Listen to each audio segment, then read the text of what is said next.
giving women seats in politics is important. But what if the real problem is not politics but the system itself? So in today's editorial, we're going to talk about why quotas alone won't increase women's representation. This editorial is from The Hindu's opinion section. So come, let's have a look. Now, India has been discussing giving quotas or reservation to women in parliament and assembly so more women can become leaders. Now, the idea sounds simple, reserve seats, more women enter politics, the problem is solved. But the article says it's not that simple.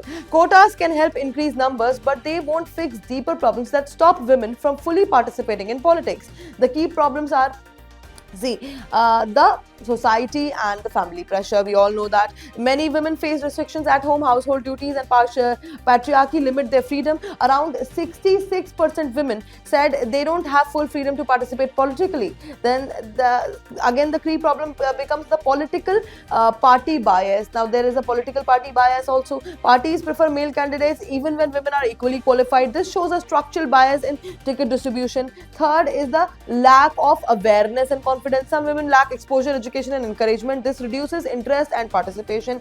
Fourth is the economic and social inequality issue also. So factors like the caste, class and education matter. Women from weaker sections face double disadvantage. Then patriarchy, again that has been the problem in our country since ages. It is still strong. About 22% women said patriarchy is the biggest barrier. Many decisions are still male dominated. Lastly, low willingness to enter. The women itself are not very willing to join politics. Around 60% women are not willing to join politics because politics is seen as unsafe, corrupt and male dominated. Now the big paradox in all this is that women are actively voting in large numbers but they are not equally present as leaders. The conclusion is quotas can bring women into politics, but real empowerment needs more, better education, financial independence, change in mindset, equal opportunities in parties, freedom at home. Without these, quotas alone won't create true equality. Now, this article becomes highly important for UPSC,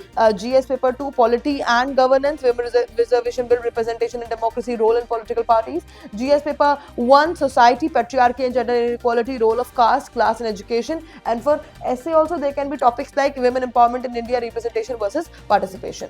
Reservation can definitely open the door, but society must allow women to enter that door. And that is it for today. I will see you in another video. Until then, bye-bye. Take care.